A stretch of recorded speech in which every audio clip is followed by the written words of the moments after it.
నిశ్శబ్ద భయం, సైలెంట్ ఫియర్కి స్వాగతం. ఈరోజు కథ షిమ్లాలోని మంచు రోడ్లపై జరిగిన ఒక వింత సంఘటన. ఇది నిజంగా దెయ్యం కదా, లేక మనసు ఆడే భయానకమైన నాటకమా? మీరే వినండి. మీరెప్పుడైనా షిమ్లా వెళ్తే రాత్రి 9 తర్వాత మాల్ రోడ్లో అస్సలు ఒంటరిగా నడవకండి.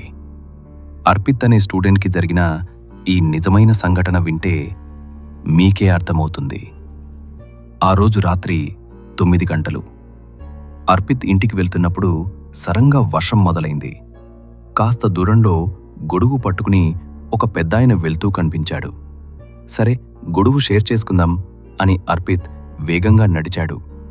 కానీ ఎంత పరిగెత్తినా ఆ వ్యక్తిని అందుకోలేకపోయాడు. అర్పిత్ గట్టిగా పిలిస్తే ఆ వ్యక్తి వెనక్కి తిరిగాడు.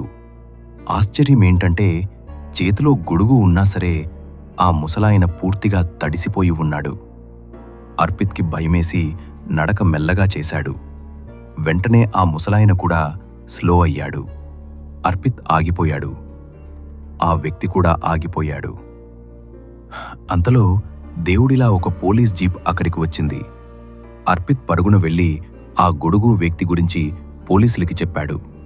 అప్పుడు ఆ పోలీస్ ఖాళీగా ఉన్న రోడ్డు వైపు చూసి అర్పిత్ వైపు సీరియస్గా చూస్తూ ఏమన్నాడో తెలుసా?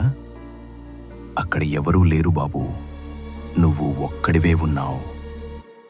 ఇలా నిద్రలో నడవటం ఆపేయ్ అని చెప్పాడు. ఇలాంటి మరిన్ని భయానక నిజాల కోసం నిశ్శబ్ద భయం, సైలెంట్ ఫియర్ ఛానల్ని సబ్స్క్రైబ్ చేసుకోండి.